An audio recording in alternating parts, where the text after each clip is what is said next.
It is with great pleasure that I welcome you to the 49th Annual Academy of Humanities Lecture. Each year, a fellow is invited to deliver the Academy Lecture on the invitation of Council.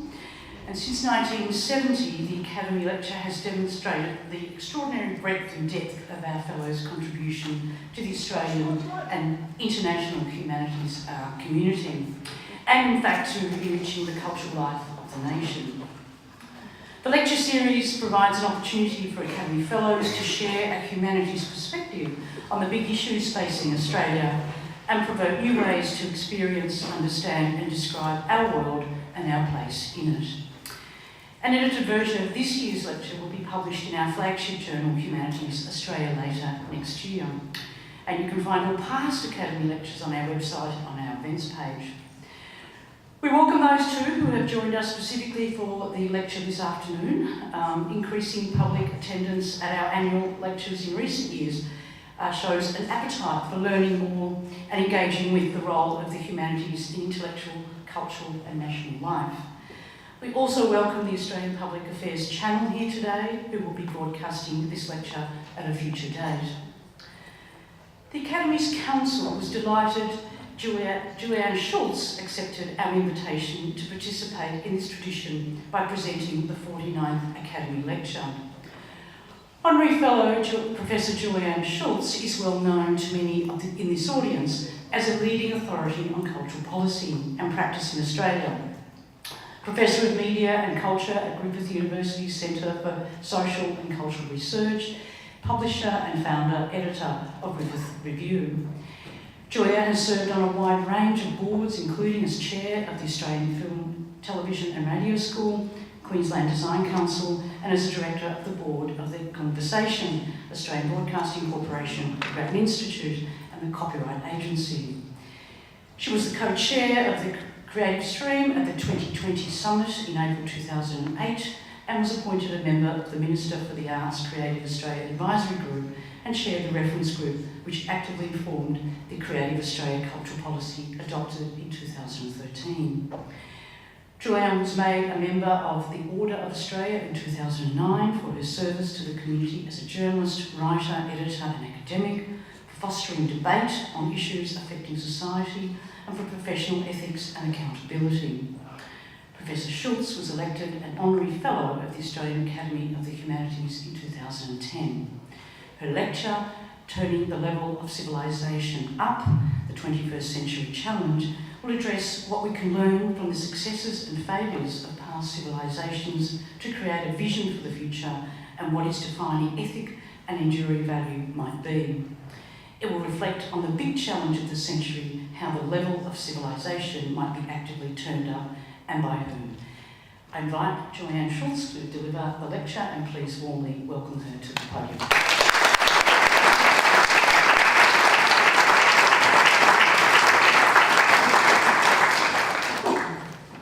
Thank you, Joy. It's a great privilege to be invited to present this address. Who would have thought that the theme set a year ago was going to prove to be just so timely? First, I thought that I'd like to acknowledge the traditional owners of the land on which we're holding this meeting, the Gadigal people of the Eora Nation. It's particularly fitting at a conference focused on civilisations that we pay tribute to the people who are the custodians of what is arguably the oldest living civilisation on Earth. This is not something to say glibly, but something to savour and interrogate. It's a statement that, quite frankly, when you think about it, takes your breath away. 60,000 years is not geological time. That runs into hundreds of millions of years. But it's long enough to have seen the physical nature of this place profoundly change. For bays, beaches, cliffs to emerge and disappear and reappear again. And for people to have found a way to survive, struggle, make meaning and flourish together. Contrary to the perspective of those who arrived from the Northern Hemisphere, this was not barbarism in need of civilisation, but a different way of being. What does it mean to use that term, the oldest living civilisation? What can we learn from those who hold its secrets, especially at a time when the planet is facing at least one existential threat? How can the knowledge of what Stephen Mukey calls the cultural confederacy of interrelated communities, languages and cultures of the first Australians shape us. Why don't more of us know more about this, the lessons that can be drawn from such survival? And how can we as moral citizens have been complicit, if not directly and personally, in attempts to wipe it out, but by not succeeding in helping to find a respectful, meaningful settlement, continue to function? What lessons can we learn from those successes and failures in trying to find an ethic for our time? How can this inform the creation of a distinctive, pluralist, best possible Australian civilisation, one that responds to the place and the people who call this land home in a world that's confronting more than the usual number of challenges? These are, I'm sure you would agree, big questions to spin out of a few words of acknowledgement. But that's the business we're in, posing big questions that stretch the brain and little ones that add complexity and complication on the path, we hope, to greater clarity. Trying to understand how what happened before shapes the now and influences the futures, and the challenge of making a future of our own choosing. Simply seeking to define so we can see things better, things that others might say are obvious, like just common sense, plain as the nose on your face. But there's always more, as you know: history, context, language, science, economics, politics, philosophy, culture. Earlier this year, I took long service leave. I was very pleased to discover that this was one of the enduring benefits of a colonial society. A century ago, travel home would take many weeks, and so became a long-anticipated reward for an extended period of work. But now that travel is as simple as the click on a computer screen, the flash of a credit card and a dash to the airport for a 12 or 20-hour flight, its rationale has changed. But having done my time, I took my reward, not long after agreeing to deliver this address and drafting an abstract. It's fair to say I was still wondering what I would say. The starting point that Joy gave me was a reassessment a couple of decades on of Samuel Huntington's Clash of Civilisations thesis. You'll recall that at the time this generated heated debate, Huntington provocatively introduced the notion of passionately held difference into a world that was supposed to have reached peak homogeneity, even the end of history. He disputed the notion that a universal civilisation was within reach, and that cultural, religious, ethnic and political variation had been smudged into distinctions without a difference. Huntington quite wisely cautioned not to be so hasty. Fault lines still existed at the micro level over territory, at the macro level of military and economic power, and the enabling framework of institutions, politics, values, religion and culture. He noted with a prescience that only really became clear to the rest of us after the 9th of September 2001 that cultural and religious differences were still real and defining. He was right. Triumphalism was not only unattractive, it was actually dangerous. Over the past few decades, we've been distracted by wars and terrorism, by globalisation and technology, by the apparently impossible consequences of climate change, while greedily eyeing the increasing affluence of the region and watching the rise of illiberal democracies and authoritarianism. Meanwhile, our affluence, our casual cruelty towards those with less, and the calcification of our institutions has, I think, not revealed our best selves. We've been responding defensively, rarely imagining or arguing for new ways of being that might be more appropriate for the 21st century. We've not learnt the right lessons. So I interpreted the challenge that Joy and Bronwyn and Katrina gave me to try and find a way of addressing Huntington's final entreaty to identify elements of commonality from a somewhat unlikely perspective. The world has problems, as he argued, but different civilisations need to learn to coexist with each other. So too, in this great South land, how might we draw on ancient, colonial, modern and contemporary traditions to create a sustainable hybrid civilisation that respects people and place and provides a beacon to others? So with this brief in my head, I reached Singapore, on my long service leave. On day one, decompressing by the pool, the Straits Times front page provocatively drew my attention with an article that said, "Has the West lost it?" Local grandee Kishore Mahbubani argued that it was time for the West to seek to influence rather than to dominate, to recognise that the rest of the world has taken advantage of the spirit of Western reasoning and been transformed, economically, socially and culturally. And that with a little humility, a little more openness and diplomacy, less military might, a global utopia may be within reach. Then, because it was just day one of my long service leave, I turned to the Australian. There on the front page was one of its ubiquitous exclusives. Fury as ANU dumps the study of Western civilisation. Accompanying the report was the full text of the, what I describe as at a loss to understand letter from the former Prime Minister John Howard and chair of the Ramsay Foundation, which had been in discussion with the university for months. The somewhat menacing last line of his letter made it clear that this was political, not a normal commercial negotiation. I intend to release our correspondence, signed with the flourish of a hand that had dispatched countless thousands of letters. Line up, I thought. This is just the sort of stoush they love. I will nurture it. Ivory Tower versus the real world, with News Corp, the White Knight, demanding that the ivory be honed in just a certain way. It will run and run. As you know, it did and still is. Some weeks later, in Greece, after an intense, yes, pretty picture, after an intense reading, museuming, sleeping, eating break, I had a couple of dozen books that I no longer needed to lug around. And so a local shopkeeper packed them up in a Corfu beer box, and I entrusted them to the somewhat idiosyncratic Greek postal service. I watched the postmaster, who'd left his keys at home that day, put the box and a €50 note on the front seat of his beat-up old car. He promised to dispatch them after the weekend.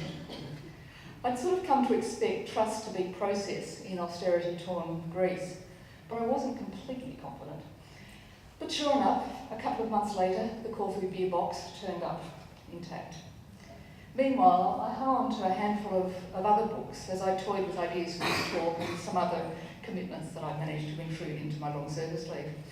And when I laid them out, I realised they were as good a snapshot of a civilisation-defining moment as any. There were 3 worrying tomes about the collapse of democracy, guides to lessons from a fascist past, explorations of the long tail of war and geopolitical uncertainty, and a romp through the imminent threat of cyber catastrophe. Looking at it now, it seems that all that's missing is the IPCC volume on climate change. But at the time, that was still a work in progress, just a little light reading. And a weeping Aphrodite, a memento from the extraordinary Acropolis Museum, and it's a moving evocation of the history of myth, civilization, war, ambition, plunder, and restoration. It seemed appropriate that in these testing times, the Greek goddess of love, beauty, pleasure, and procreation should be crying. Never mind what appears to be the tears of the oxidation of what were once bronze eyelashes. There is a bit to cry about. Or laugh. In October 2005, Stephen Colbert was just starting his self-named show. It's somewhat chilling to realise that that was when he came up with the word truthiness. It seems so now. It's taken a while to reach maturity and morphed into the even more menacing Trumpiness. Truthiness captures the slippery world inhabited by those unencumbered by books or facts, context or complexity, for those who just know with their heart rather than with their heads, where things can just feel truthful. If you've got a slow day, have a look at the videos, they're very funny to watch again. Who would have thought that a little more than a decade after the White House, a little more than a decade later, the White House would be occupied by a man who makes the Colbert character seem almost reasonable, almost quaintly charming.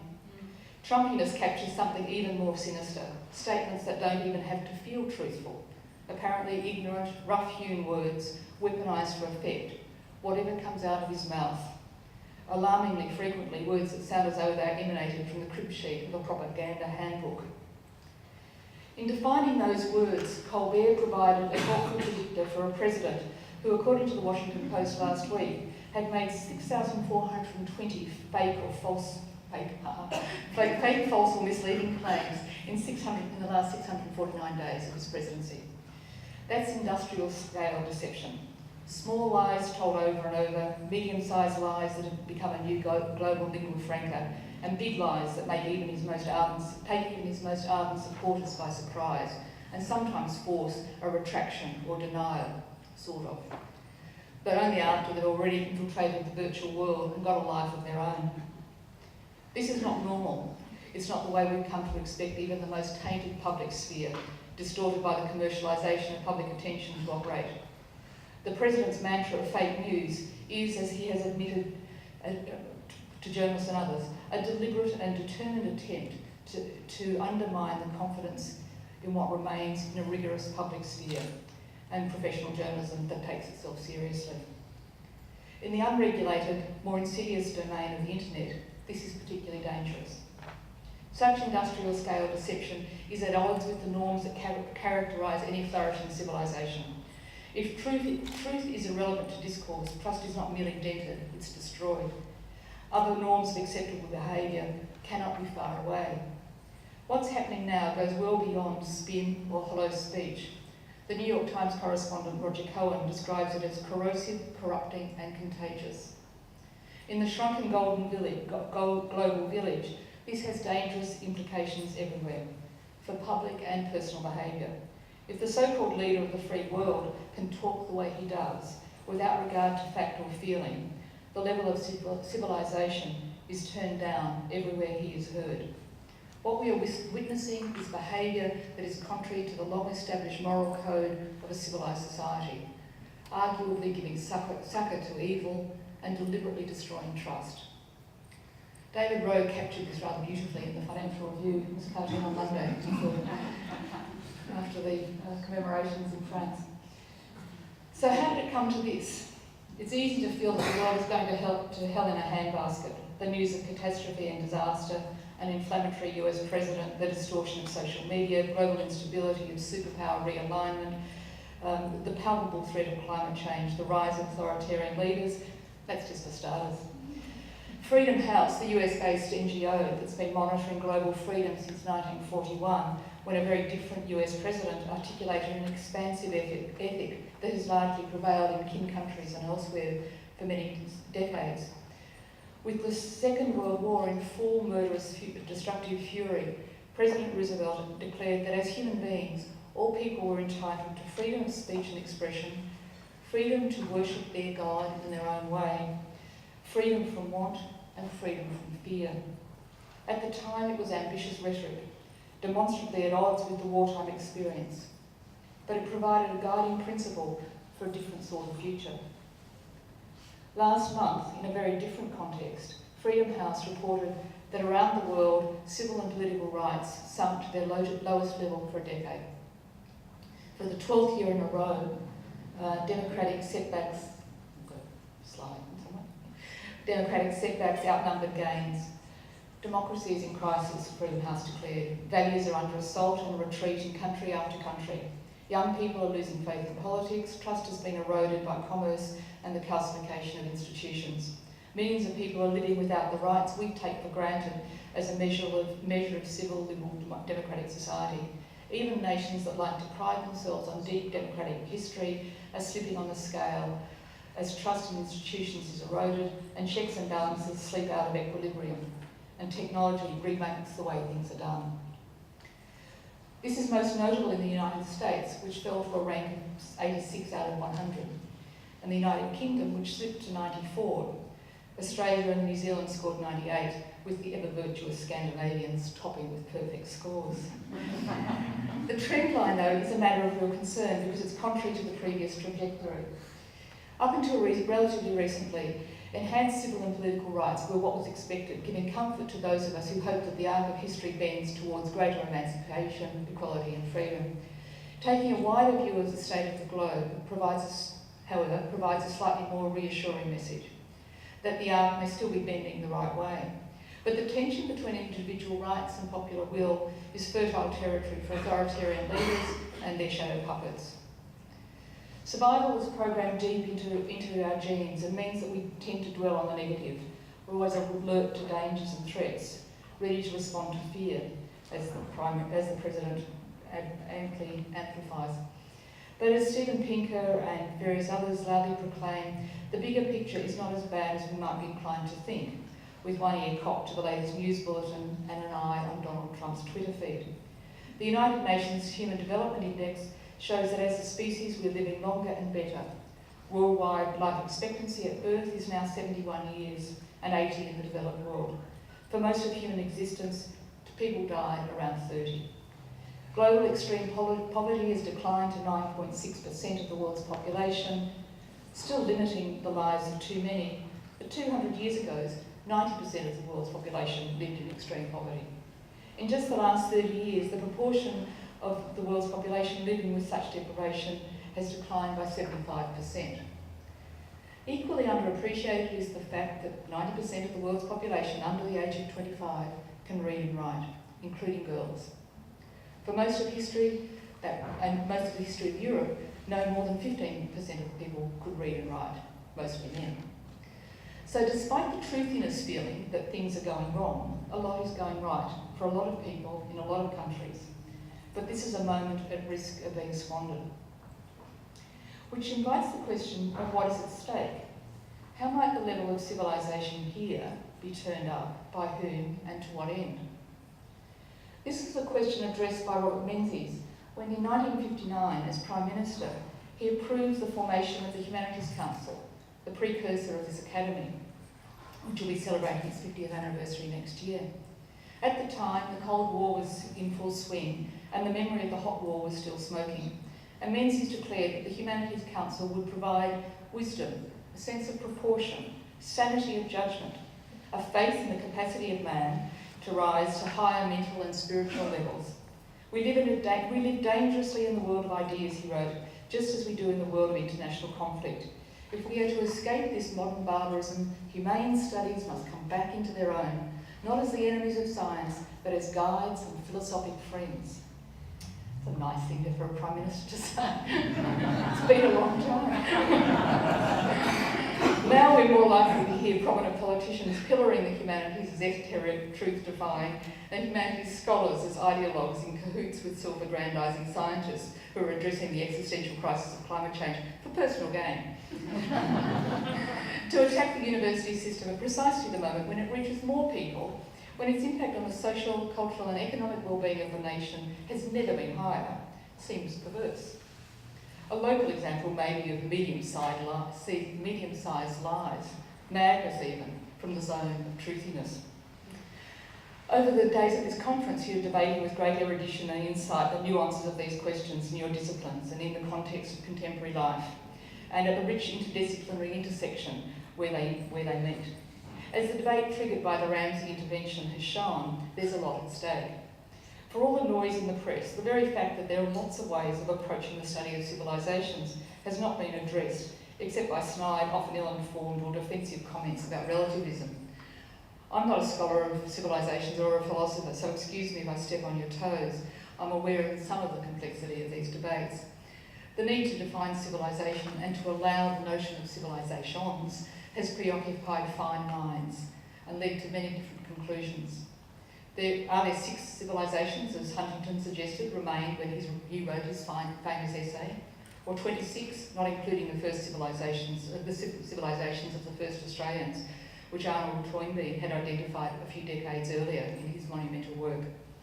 Some maintain that civilisations are shaped by religion, others by culture, cities, language, ideology, identity, or as a response by human beings to nature. Civilisations flower and die. Some leave artefacts, buildings and monuments that endure. Others leave stories, philosophies, language, knowledge and ways of being that echo and resonate long after the protagonists are gone. Some just disappear. Others grow and respond to interaction, adapting and changing as they go. And as we now know, many leave a measurable trail in the polar ice, as the recent discovery of traces of lead from ancient Rome from 1100 BC has revealed. As Kenneth Clark reputedly said after devoting his life to popularising the study of civilisation, I don't know what it is, but I recognise it when I see it. I like to think of it as a shorthand way for the way human beings coexist with each other, the world they've created, and the natural environment which makes it possible. While recognising the contestability of values, I like the positive humanity of Clive Bell's notion of reason sweetened by values, and Collingwood's mental process towards ideal social relations of civility. For me, civilisation is pluralist, contestable, open, polite, robust, buttressed by law, culture and institutions, and maintained by sustainable economic and environmental conditions, across time and place. The past 70 years or so have provided a petri dish of how this can be made to work, and also how it can go wrong. How, as Toynbee has said, with the prescience that comes from deep scholarship and the brainy quotes website likes to retail, sadly, civilisations are often more likely to die from suicide than murder, because at the moment, that's a bit what it feels like. I'm interested in the world as it's been shaped in the post-World War II period.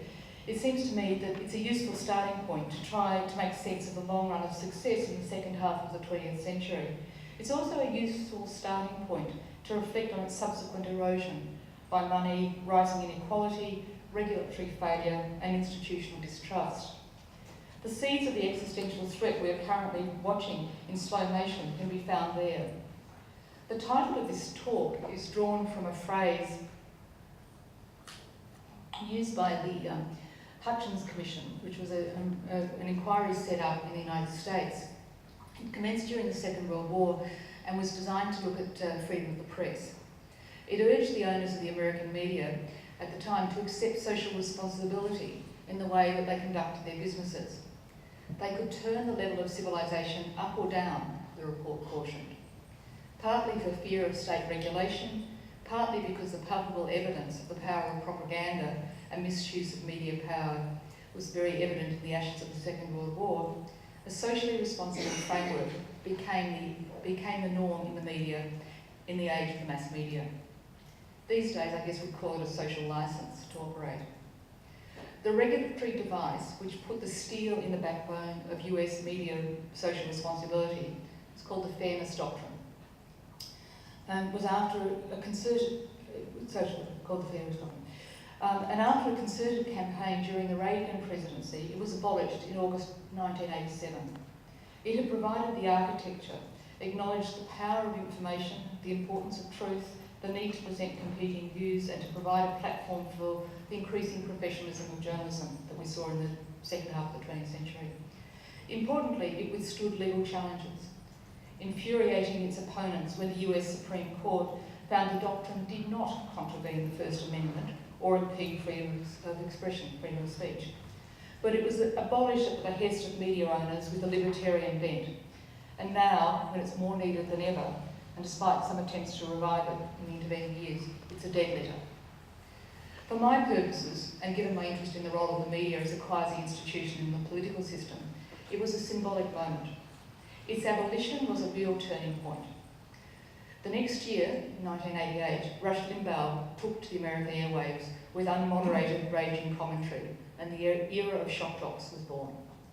It triggered this cascade of media deregulation in many countries, including here. Money was always in the ascendancy, but after these changes, it really took over, and freedom of speech was hollowed out and became even more of a commercial commodity. The public sphere became a contestable more than ever a place to buy attention, distract, entertain, and chase niche markets, rather than to serve society. It became detached from notions of fairness and fact. It was one of the first dominoes to fall as neoliberalism eroded the institutional framework that has contributed to the rising standards of living that Steven Pinker likes to trumpet. It made Fox News possible. It also provided the environment in which the information that now fills Facebook and Google could flourish. In its early days, social media posed as a community builder and a democratising tool. Remarkably quickly, the fangs became corporate monsters, straddling the globe. As Habermas recently said, theirs is the first media revolution to primarily serve economic rather than cultural ends. Or as Carolyn Cardwella, the Observer journalist whose dogged reporting has revealed the role of Cambridge Analytica and Facebook in distorting the Brexit vote, put it more bluntly, a business model based on the monetisation of fear and hate. The barbarism of the Second World War galvanised the creation of civilising mechanisms and institutions. They varied from country to country and had different impacts, but the intention was generally to expand rights and enhance democracy. The Universal Declaration of Human Rights, which will turn 70 on the 10th of December, was the most singular global response. Its 30 rights recognise and spell out the inherent dignity and equal and inalienable rights of all members of the human family. Its symbolic power exceeds its legal effect, as George Williams has written. It forms part of the customary international law and is seen as binding on all nations. It's been translated into 500 languages. Australia has ratified 2 of the most important subsequent conventions, which grew under its umbrella to define political, civil, social, economic and cultural rights. So it's not without effect here. The Universal Declaration may well have its faults and limits. Some regard it as human rights imperialism, used by the West to run the world in ways that will protect and promote its interests. But when expansively applied, rather than as an embodiment of a Western hegemony, it remains the best organising principle for civility that humanity has yet devised. Ask women in Asia, in India, in the Middle East, democrats in Turkey, Hungary and Poland, activists in China or journalists in Russia. Without it, a Turkish-born scholar recently wrote, "We have few conceptual tools to oppose populism, nationalism, chauvinism and isolationism."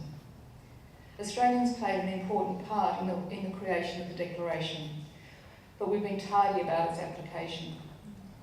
Ours is the only democratic nation which does not have a Bill of Rights, the only one. Rather like my opening remarks about being home to the oldest living civilisation, this is something that I think demands pause for thought. It's something that we need to address. If we have a glass of water.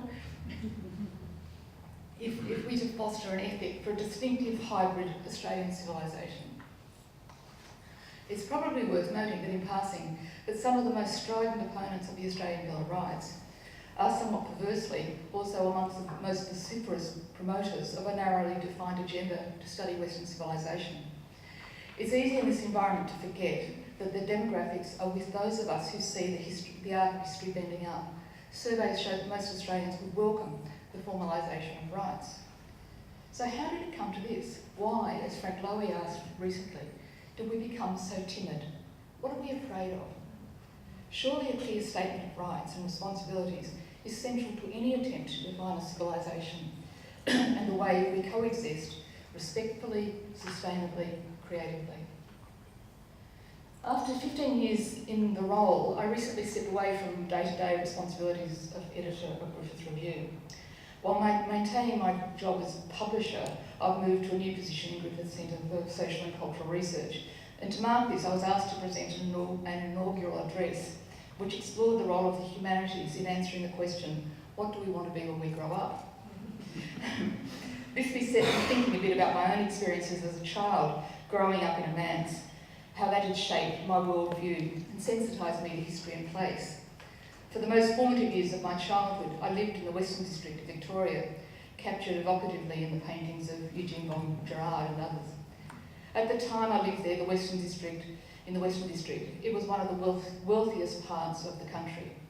The wool boom meant the farmers with the biggest spreads and the fleeciest merinos would get huge cheques for their production. At their peak, these cheques could be up to £1 million, tens of millions of dollars in today's coin. My father was a minister, and the farmers in his congregation were not the descendants of the squatters. Don't you love the hand-aim gloves? They were not the rich farmers. But they still had enough land to ensure that throughout the 1960s, the churchyard was full of leery, coloured cars with big fins, gorgeous petrol-guzzling monsters parked under the cypress trees every Sunday. The area was rich for a reason. The volcanic plains had produced extraordinarily fertile soils. Millions of years after the last volcano had erupted, the residue of lava rocks, pockmarked like aero chocolate bars, still littered the country. Many had been formed into fences and foundations. It was windy, wet, hilly and lush with streams and lakes.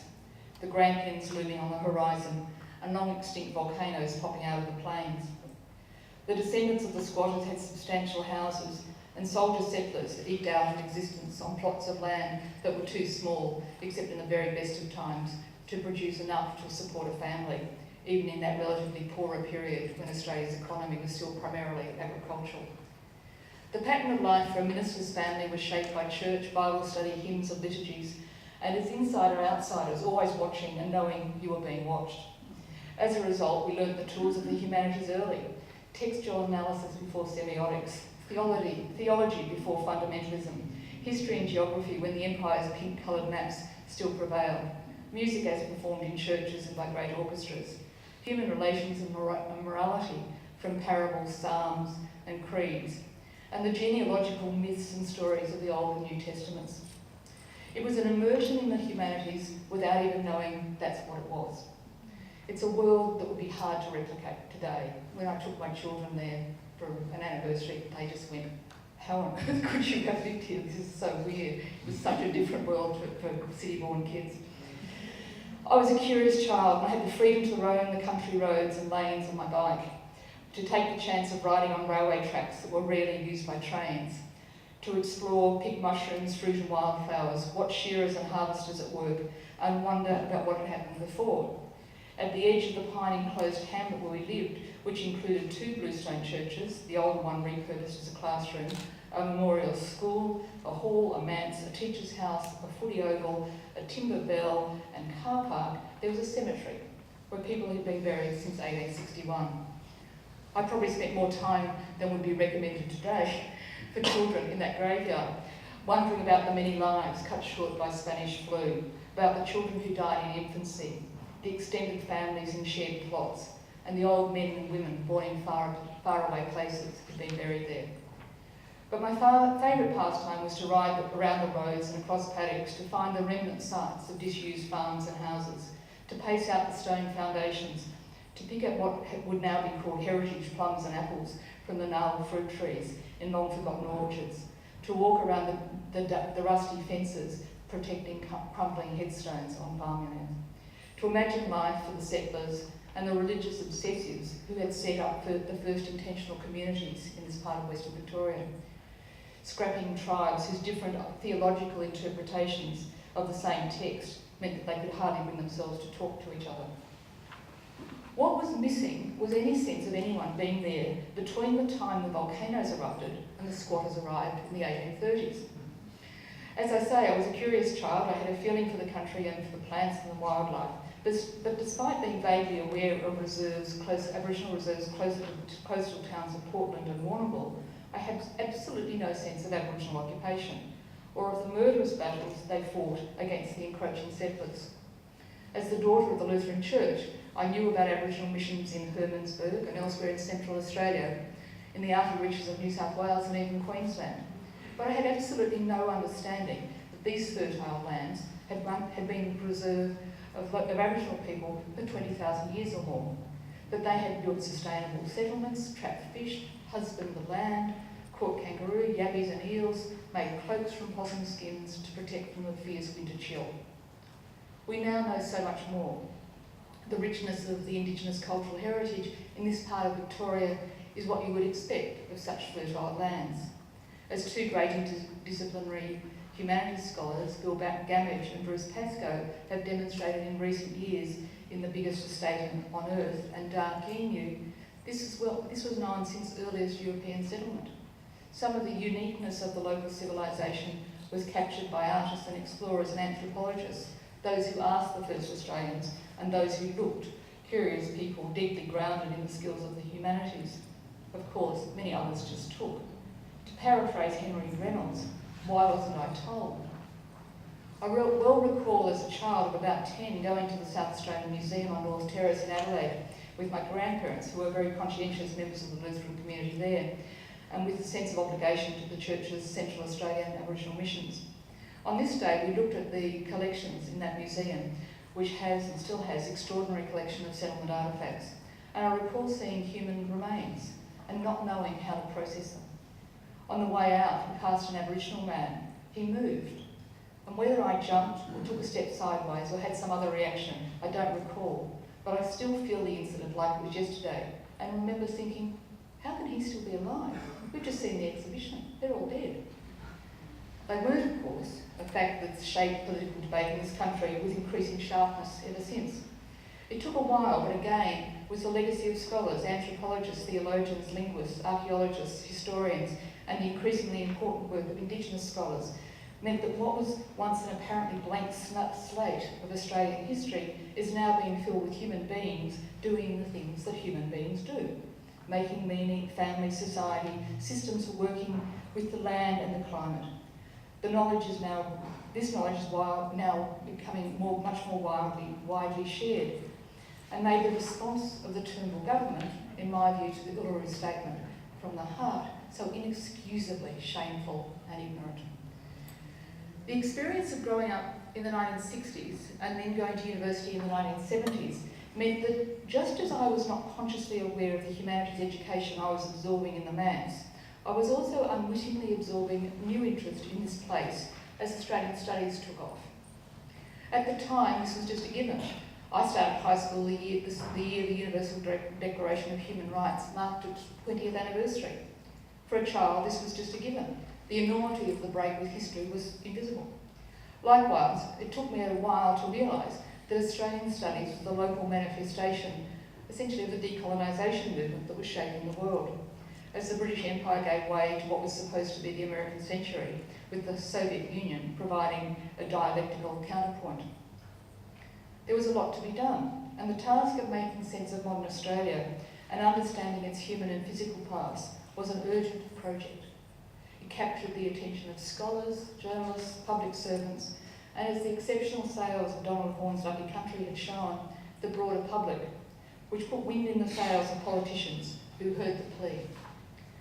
So when I landed at the University of Queensland in the mid-1970s, I was able to construct a degree in Australian studies, in literature, in politics, sociology and journalism. Sadly, not so much history as I should have done, because there were timetable clashes in those days before online learning.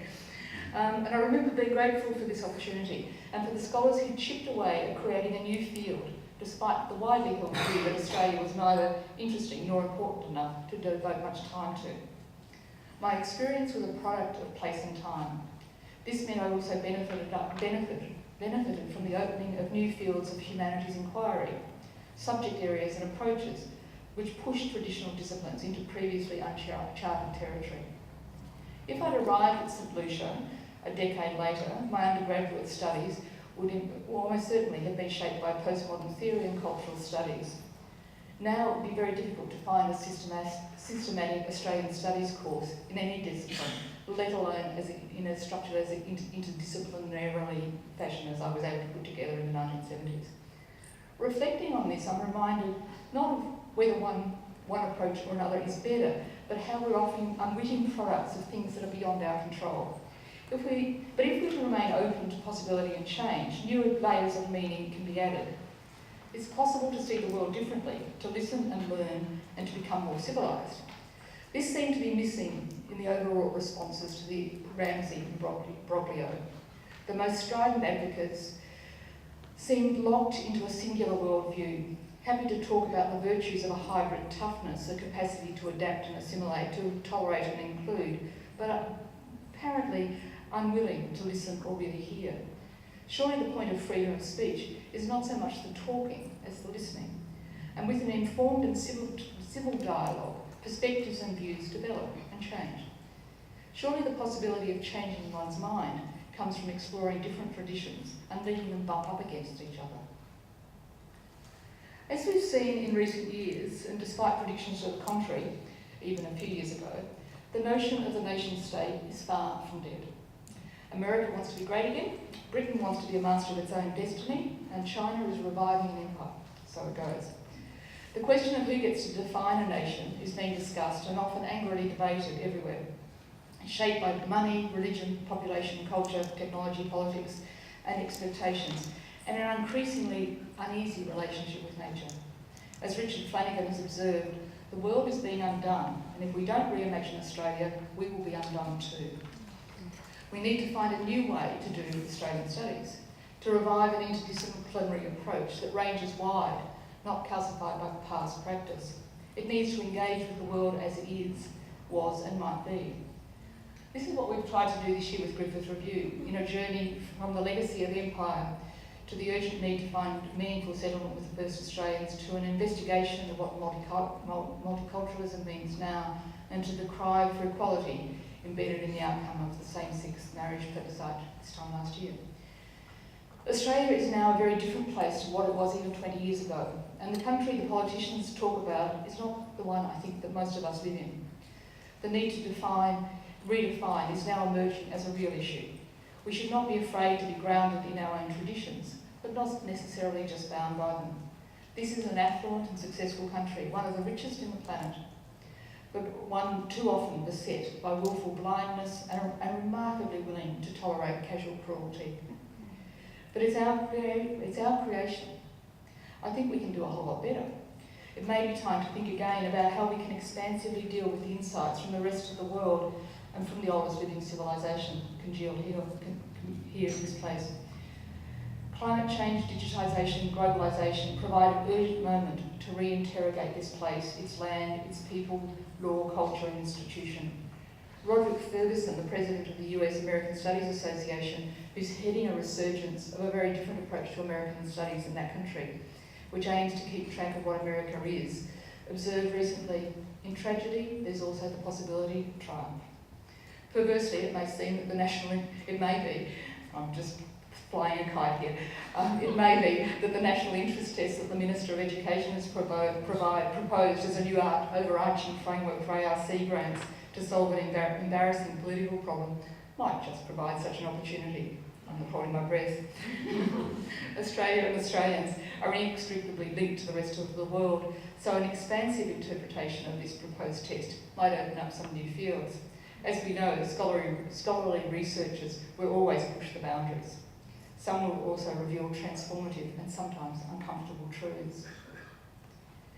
When I read many of the books about the crisis in democracy in those kin countries we like to compare ourselves with, I'm struck by the resilience and robustness of the institutions that we've nurtured over the past century or so. As Mike Pizzullo, the Secretary of the Department of Home Affairs, said in a speech last week, institutions anchor our polity and ensure that power is legitimated and wielded with consent. We can be proud that our robust and independent electoral system is the envy of the world. Our enduring system of compulsory voting makes the obligation to participate in the political process clear. Our judiciary is appointed without undue political interference. Executive government is checked by a parliamentary system and an apolitical public service. Security and police services are monitored. While we may be uncomfortable about the perverting influence of money in politics, we have not plumbed the depths of the distortions that are commonplace in the US, or as were revealed in the Brexit vote in the UK. But we are not immune to the global trends, and our institutions are not immune from calcification. Indeed, like a hypersensitive child, we soak up the tensions that surround us. So we've seen a debasement of political debate in this country, unstable leadership, reduced transparency, increasing executive decision-making, policy paralysis, polarisation, eroding confidence in political parties, outsourcing of public services, a narrowing economic frame, and favoured access to the rich and powerful, and just the whiff of corrupting money. Our civil and non-political organisations and institutions have taken a battering as past practices and abuse have come to light. The quasi-institution of the media has been undermined by commercial decisions, technology, and an uncertainty of purpose. Unions no longer have the capacity to represent that they once did. Universities are under attack, grappling with competing demands and expectations. The justice system is under intense economic and political strain. And the under-resourced monitors of deregulation have allowed bad practice to go unchecked. And for 200 years, we've still not managed to reach a settlement with the first Australians. But there's little urgency in our debates. Our relative affluence has inoculated us and I think made us rather complacent. This in turn has beget caution and timidity, and it's limited confidence, courage and ambition. To address this, the time is right for us to take the lead in re-evaluating the strengths and weaknesses of our institutions, to answer again, what purpose do they serve? To ensure that they are fit for purpose in a progressive, sophisticated society, to ensure that they help turn the level of civilisation up a notch. As Mike Pizzullo said, rather than ignoring our institutions or allowing them to corrode through indifference, we should see them as sources of strength and stability. We should rededicate ourselves to passing on their precious wisdom. and I would strongly advocate to question them, to ensure that they are still fit for purpose in the way that they are structured. The lessons from abroad are clear. When trust is lost, when institutions do not actively rebuild and respond to changing times, freedom itself is at risk. Every generation must carry this responsibility anew.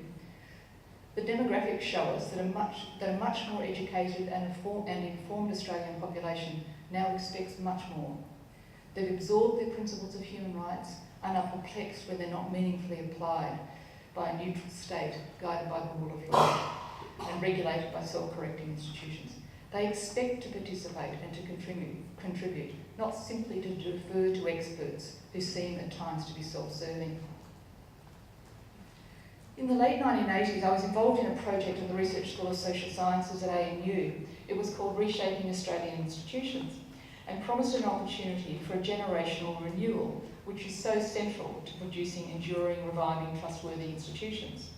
I was a young observer of academic politics as they played out at Coombs and the University House meeting rooms. And it became very clear that the reshaping reflected a rapidly changing political and economic framework. The rise of what was then called economic rationalism, but is now more commonly known by the moniker of neoliberalism. Coombs, as its name denotes, was the spiritual and physical home of the men who played a major role in shaping Australia's post-war institutions, and their legacy was up for grabs. The grand old men and the research scholars who accompanied them fought hard to protect what they'd helped to create. I say men because they were predominantly men. What they'd helped to create. On the other side were those who favoured a much more market-led approach, who believed citizens were consumers who would, could and should exercise rational choice in their own interests. It was at times a somewhat mystifying environment. I thought maybe I'd missed something. I realise now that it was one of those periodic step changes that redefine the way things are seen, just as the rise of Australian studies had done a generation before. This wasn't abstract theory. In Coombs, rational choice was personal. This became very clear when, despite protests, the rules of the tea room changed. Gone was the free morning tea. When we lined up, we had to pay for our biscuits. It was 5 cents for a nice biscuit, 10 cents for Monte Carlo, and 15 cents for a Tim Tam, as I remember. It was last century, so there was still a tea lady. But users were paying. I suppose now it's all push money in a machine. Anyway, there were a lot of enduring outcomes from this project. But in a practical sense, it ushered in the dominance of economics as the lingua franca of Australian public policy, something that's survived fundamentally unchallenged ever since.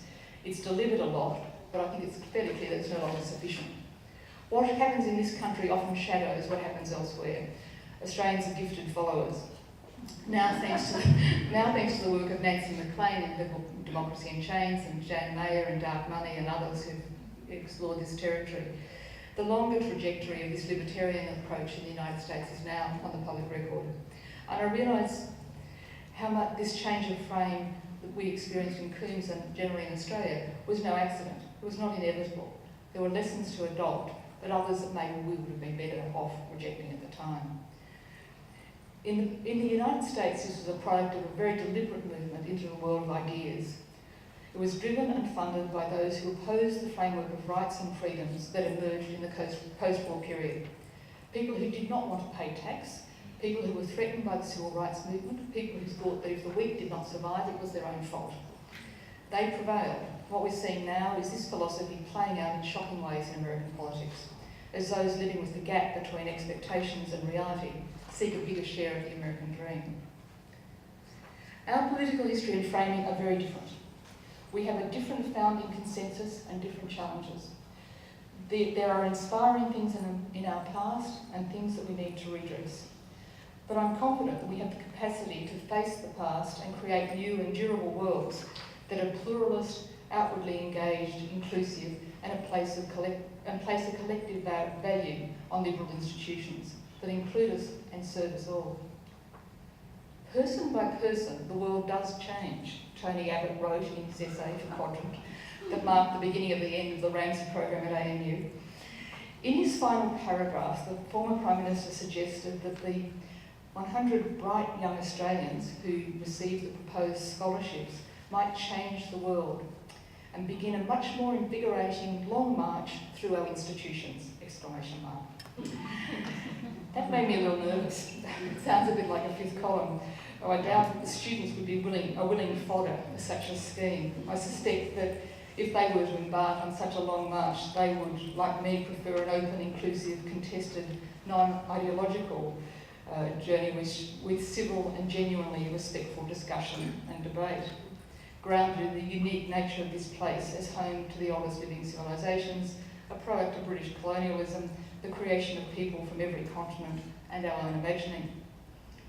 This country's got a lot going for it, but it seems to me that we've been stuck in neutral for a long time. We need to regain ambition to foster a remarkable country, one which learns from the mistakes of the past and displaces complacent caution to imagine and create an even more robust, inclusive, generous, rights-based democratic order, one that will work in a very different world of the 21st century. I'm increasingly of the view that this won't come from politicians, and it will, if history is a guide, be something that's worked up on the ground, in our universities, in our institutions, in our justice system, in business, community groups, and on social media. As it takes shapes, the politicians will follow and carry it forward. Seems to me there's a lot at stake, and person by person, we can help turn up the level of civilisation in this place, so that it becomes a much more than a pale shadow of the worst of the rest of the world. Thank you.